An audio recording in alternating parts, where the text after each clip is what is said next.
When people think of Craigslist, they think of free stuff, cheap finds, or random odd jobs. But the darker side of Craigslist hides secrets, twisted exchanges, and strange encounters that stay buried until someone is brave or foolish enough to share them. This is one such story. Jordan had just moved to a new city. He was fresh out of college, still settling into adulthood and struggling to balance his bills and job. His apartment was decent, but the rent was draining his bank account faster than he could replenish it. Desperate for a side gig, Jordan scrolled through Craigslist in search of something easy with quick cash. That's when he found it. The ad was simple, yet curious. Seeking house sitter for one night only, $500 cash. It seemed too good to be true. Jordan clicked on it, intrigued, and skimmed the brief description. The poster claimed they'd be out of town for a family emergency and just needed someone to watch over the house and make sure everything stayed in order. There were no pets, no chores, just a single request. Do not enter the basement. Jordan shrugged. House sitting, no work involved, $500 for a single night? It was a no-brainer. He replied to the ad, and within minutes, a response came back with an address and a time. 6 p.m. that night. The person, who signed off as Mr. Aldridge, didn't include any additional details. No phone number, no contact info beyond the initial email. Jordan felt a brief flicker of concern, but he pushed it aside. A quick map search revealed the house was in an upscale, remote area about 30 minutes from town. It seemed safe enough. Later that evening, Jordan arrived at the address. The house was a grand, old Victorian-style mansion surrounded by a towering iron fence and thick, overgrown trees that cast strange shadows over the yard. It looked out of place in the middle of nowhere, like it had been forgotten by time. He rang the doorbell and waited. Seconds later, the door creaked open, revealing a tall man in his 60s with sunken eyes and thinning hair. "Mr. Aldridge?" Jordan asked. The man nodded slowly, his eyes fixing on Jordan's with an intensity that felt unnerving. He handed Jordan a key and muttered, "I'll be back in the morning. You have my instructions. Stick to them." With that, he left, his car disappearing down the winding driveway, leaving Jordan alone in the silence. Inside, the house was just as eerie as its exterior. The decor was dated, with dark wood paneling, old-fashioned wallpaper, and dim lighting that cast ominous shadows. Jordan wandered through the rooms, feeling a chill despite the mild evening. The silence was absolute, so thick it seemed to press against his ears. He caught glimpses of old portraits on the walls, all featuring stern-looking men and women from generations past, their eyes seeming to follow him wherever he went. Trying to shake off his unease, he settled onto an old couch and flicked on the TV, scrolling through channels until he found something to distract himself. But no matter how hard he tried, he couldn't shake the feeling that he was being watched. It was as if the house itself was alive, observing him.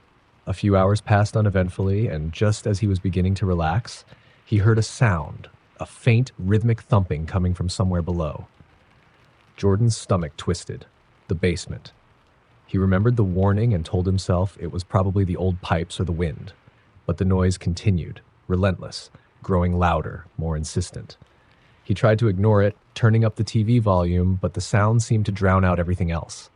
His curiosity gnawed at him, and despite his better judgment, he decided to take a quick look. After all, no one would know, right? He was alone. The basement door was at the end of a dark hallway, partially hidden behind an old coat rack. He turned the doorknob, feeling an icy chill creep down his spine as he opened the door and stared into the pitch-black void below. The air was thick and stale, filled with a faint metallic scent that made his skin crawl. He flicked the light switch, but it did nothing. Typical, he thought. With his phone's flashlight, he descended the stairs, each creak underfoot echoing in the confined space. The basement was cramped, filled with dust-covered boxes and old furniture shrouded in sheets. But at the far end, near a wall lined with rusty pipes, he saw something that froze him in place. A pair of chains dangled from the ceiling, thick metal shackles attached to the ends. Beneath them, the floor was stained a dark, rusty brown. His heart raced as he realized what he was looking at. Just then, the faint thumping sound resumed, louder now, coming from behind a wooden door on the other side of the basement. Jordan's mind screamed at him to run, but his feet moved of their own accord, creeping closer to the door. With shaking hands, he reached for the handle, but before he could open it, the door burst open from the inside. Jordan staggered back, his flashlight illuminating a gaunt figure that stumbled out, eyes wild with terror. The person, a man, his clothes tattered and his skin bruised, looked at Jordan, eyes filled with desperate, pleading fear. "Help me," he rasped, his voice barely a whisper. But before Jordan could react, the basement door slammed shut and heavy footsteps sounded from above. His stomach dropped as he realized someone else was in the house. He helped the man to his feet, and together they crept up the stairs, praying that whoever had locked him in the basement wouldn't hear them. As they reached the top of the stairs, Jordan peered through the crack in the door. A shadow moved through the hallway, the figure's heavy footsteps echoing ominously. Mr. Aldridge. His back was turned, and he seemed to be searching the rooms, muttering angrily to himself. Jordan's heart raced. He had to think fast.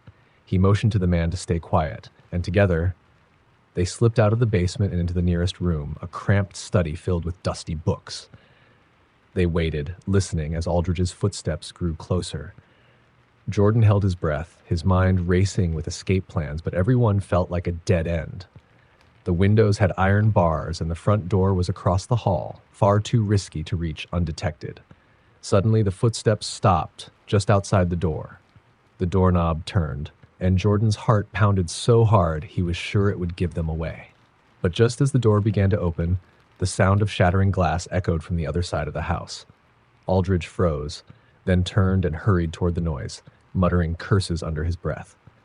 Jordan seized the opportunity. He and the man bolted from the study, racing down the hall toward the front door. They didn't look back, not even when they heard Aldridge shout behind them. Jordan fumbled with the lock, his fingers shaking, but finally the door swung open and they sprinted into the night. They didn't stop running until they reached Jordan's car parked at the end of the long driveway. Gasping for breath, they jumped in, and Jordan sped down the dark, empty road, glancing in the rearview mirror to make sure they weren't being followed. When they were a safe distance away, Jordan looked over at the man beside him. His face was pale, his eyes hollow, but he managed a faint smile of gratitude. "They weren't going to let me leave," he whispered. "I've been trapped there for months. They lure people in, anyone who seems alone or desperate. You saved my life." Jordan's blood ran cold. He realized how close he'd come to becoming just another victim of a dark, twisted scheme. He never looked at Craigslist the same way again. Late one night, Sam found himself scrolling through Craigslist. He had just broken up with his girlfriend, and the empty apartment felt hauntingly silent. Hoping to distract himself, he browsed for used furniture, but his eyes landed on an odd post. It simply read, "Need help for tonight. Urgent. No questions asked. $1,000 cash." Sam hesitated, but clicked anyway, curious. The ad had no details, just an address on the outskirts of town. His heart raced as he weighed his options. $1,000 would cover rent for the month, and his savings were thin. Finally, he responded, half expecting no reply, but within seconds, his phone buzzed with a message. "Meet me at 10 p.m. Bring a flashlight and a phone. Come alone." Against his better judgment, Sam grabbed his jacket, flashlight, and keys and headed out into the dark, quiet streets. By the time he reached the address, it was almost 10. The house stood at the end of a deserted dirt road, obscured by twisted branches and thick fog that clung to the ground. Its windows were dark, and the air smelled damp and earthy, as if the forest had crept up to reclaim it. Sam parked his car and approached the front door, where he noticed a note taped to the wood. In shaky handwriting, it read, "Come in. Down the hall. Second door on the left. Please be quiet." His stomach churned. There was something unnerving about the note, as though it was written by someone on the verge of panic. He took a deep breath and entered. The house was cold and silent. Dust lingered in the air, and the shadows seemed to shift as he moved. He could feel the weight of something oppressive around him, but he pressed on, reminding himself of the money. Down the hall, he found the door. He hesitated before opening it, half expecting some horrific sight on the other side. But the room was empty except for an old, leather-bound book resting on a small table. Next to it was a pen, and beneath the book, another note. "Read aloud from the book. Do not stop until the clock strikes midnight, no matter what you see or hear." Sam's hands shook. This was madness, yet the silence around him was filled with an anticipation that felt alive, almost sentient. He looked around, hoping to see someone, anyone, who could explain. But he was alone. With a trembling hand, he opened the book, and the yellowed pages revealed an old script written in a language he didn't recognize. But as he traced his finger over the words, they somehow became readable. The clock on the wall struck 10:30. Feeling a deep sense of dread, Sam began to read aloud. The words felt heavy on his tongue, foreign yet strangely familiar, like an incantation meant to summon something long forgotten. As he read, a faint whispering filled the air, as if hidden voices were reciting the words with him. The temperature dropped sharply, and the shadows in the room seemed to grow darker, denser, like they were alive and listening. He kept reading, the whispers growing louder, filling his head with voices he couldn't understand. Suddenly, he heard footsteps behind him, soft and slow, dragging across the floor. His heart pounded, but he remembered the warning. He couldn't stop. Out of the corner of his eye, he glimpsed a figure, pale, gaunt, its head tilted at an unnatural angle. It lingered in the shadows, watching him, its eyes dark and hollow. Sam's skin prickled as he forced himself to keep reading. The figure crept closer, its limbs bending and twisting in ways that defied logic. A foul, decaying smell filled the room, choking him, making his stomach turn. The whispers became wails, piercing cries that seemed to come from all directions, and the walls trembled, as if something was clawing its way through. Out of nowhere, he heard the creak of the front door opening. A second figure appeared, just as twisted as the first, its eyes gleaming with something dark and hungry. It crawled toward him on all fours, inching closer with every line he read. His voice cracked, but he forced himself to keep reading, sweat pouring down his face as more figures emerged, their skeletal forms drifting out of the walls, the floor, even the ceiling. They circled him, their movements jerky and unnatural, their faces expressionless except for their hollow eyes that stared directly at him, unblinking, as if they could see straight through his soul. He could feel their icy breath on his neck, hear the scrape of their claws on the floorboards as they drew nearer. The clock on the wall showed 5 minutes to midnight. Sam was barely holding on, his voice raw and shaking. His flashlight flickered, and he caught a glimpse of their faces, gaunt, sunken eyes, mouths hanging open in silent screams. They looked like shadows of living, as if they had once been real people now trapped in this twisted existence. The room began to warp, the walls stretching and contracting like they were breathing, and the air grew heavy with a suffocating darkness. Just when he thought he couldn't take another second, the clock struck midnight. The figures froze, their heads snapping back in unison to face the clock. Sam felt their attention shift, and in a heartbeat, they vanished, leaving the room as silent as it had been when he arrived. He dropped the book, unable to move or breathe. A sudden banging on the front door snapped him back to reality. He stumbled out of the room, desperate to leave, but when he opened the door, he found himself face to face with a man in a trench coat. The man looked at him, his eyes cold and unfeeling, and held out an envelope. "Here's your payment," he said, his voice devoid of any warmth. Sam grabbed it, his hands shaking too hard to open it. He didn't care about the money anymore. He just needed to get away. He raced to his car, speeding down the empty road until he was miles from that cursed house. When he finally stopped, he tore open the envelope. Inside was a single piece of paper with one line written in the same shaky handwriting as the notes in the house. "You've been marked. They will find you."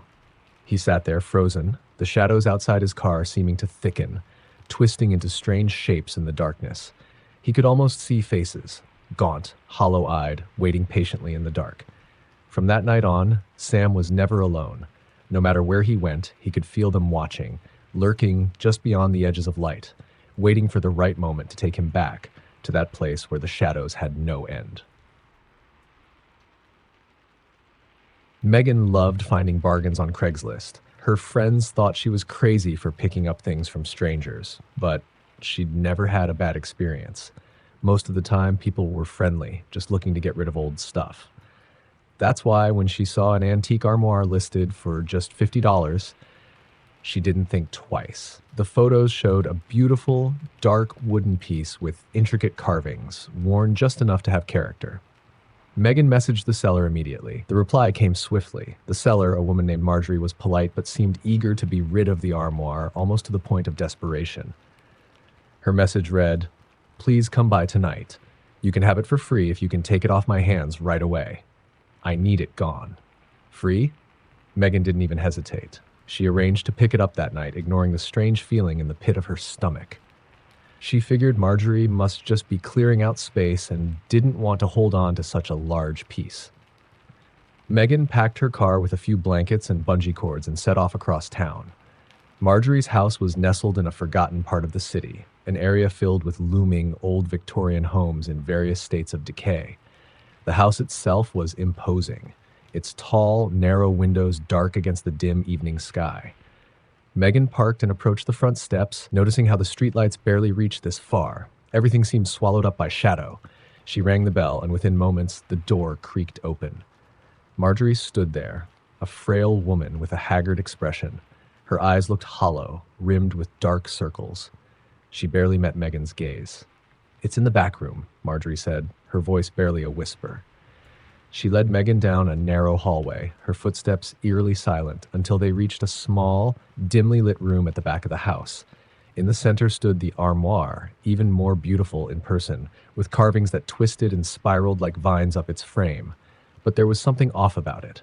The wood looked almost too dark, almost as though it had been scorched, and a strange, lingering odor hung around it, something faintly metallic and sour. "It's all yours," Marjorie murmured, stepping back, her eyes fixed on the floor. "Just don't look inside, please." Megan frowned. The request was strange, and she almost asked why, but she let it go. She assumed Marjorie was just superstitious, or maybe sentimental. With a polite nod, Megan wrapped the armoire in blankets and secured it to her car, eager to get home and clean it up. She loved furniture with history, and she figured this piece had just that. As she drove, though, she felt uneasy. The armoire, though secure, creaked faintly in the back, like it was settling into place or shifting on its own. She glanced in her rearview mirror, half expecting to see something, but the back seat was empty. Trying to shrug off the eerie sensation, she turned up her music to drown out the sound. Finally, Megan got home, and with some effort, she managed to haul the armoire inside her apartment. She left it in her living room, feeling oddly unsettled but still excited. After a quick dinner, she couldn't resist wiping it down, admiring the craftsmanship. Her fingers traced the ornate carvings, which felt rough and ancient under her skin. In the dim light of her apartment, the wood almost seemed to breathe, its dark surface catching and reflecting light in strange ways. She noticed something strange, though. Carved into the base of the armoire, almost hidden within the intricate designs, were tiny, jagged symbols she hadn't noticed before. They looked like runes, foreign and foreboding, their sharp lines cutting through the wood. Her curiosity piqued. She ignored Marjorie's warning and decided to take a peek inside. The door creaked as she opened it, the smell of damp earth and something metallic seeping out. Inside was empty, except for a narrow mirror fixed to the back wall. But as she looked closer, her reflection seemed off. It was her face, but somehow wrong, like a faint shadow lingered behind her eyes. And then, in the faint reflection of the room behind her, she thought she saw movement, a dark shape slipping just out of sight. She spun around, but her living room was empty. A shiver ran down her spine. Maybe she was just tired. She closed the armoire, trying to laugh off her nerves, but the air in her apartment felt heavier. She went to bed, hoping the feeling would fade by morning. But that night, Megan woke up to a faint scratching sound. It was coming from the living room. She lay there, heart pounding, but curiosity got the better of her. She crept down the hallway, inching closer to the armoire. The scratching grew louder, frantic, like something trapped inside trying to claw its way out. She reached out, hesitating, and swung the door open. The noise stopped. The interior was dark, empty, except for her reflection in the mirror, and something else. Her face looked different, twisted into a contorted smile, even though she was frowning. Then, behind her reflection, she saw a figure, a dark silhouette, staring out at her from the depths of the mirror, its eyes empty and endless. Megan stumbled back, slamming the door shut. The scratching began again, more desperate now, and she backed away, her breathing ragged. Her phone buzzed suddenly, shattering the silence. She glanced down, startled, and saw a text from an unknown number. "Have you opened it?" Her hands shook as she replied, "Who is this?" Immediately, another message appeared. "Don't let it out. You have to keep it shut. It's already too late." Before she could process what was happening, her phone buzzed again. This time it was a photo, a picture of her, standing in her living room, her hand on the armoire. Only she hadn't taken it. Her heart thundered in her chest. She turned, looking at the armoire, and felt a cold draft slip through the room, even though all her windows were shut tight. In that moment, she knew she wasn't alone. The mirror on the armoire door began to darken, like ink seeping across the glass. She watched, horrified, as the dark silhouette she'd seen before pressed its hands against the inside of the mirror, its hollow eyes staring directly into hers. She backed away, but her body felt heavy, like something was pulling her toward it. Desperate, she grabbed her phone and dialed 911, but the call wouldn't connect. The air around her grew colder, the shadows in the room twisting and bending as if alive. She heard a faint whisper coming from the armoire, her own name repeated over and over in a voice that sounded both familiar and foreign. Suddenly, her phone buzzed with another text. Run. Without thinking, Megan bolted for the door, stumbling out of her apartment and racing into the night. She ran until her legs gave out, collapsing on a park bench, gasping for air. Her phone buzzed again, and with trembling hands, she looked down. The message was from Marjorie. I'm sorry. I should have told you. It attaches itself to whoever opens it. Once you look in the mirror, it follows you. Forever. Terrified, Megan looked up and caught her reflection in a nearby car window. Her heart stopped as she saw the dark figure standing right behind her, its empty eyes fixed on her, smiling in a way that wasn't human. From that night on, Megan could never escape it. Every reflective surface showed her shadowed companion, lingering just behind her, waiting for the moment when it could step out from the darkness and take her place. And each time she looked, the figure drew closer, inch by inch, until she could feel its breath on her neck, hear its whispered threats. And she knew it was only a matter of time.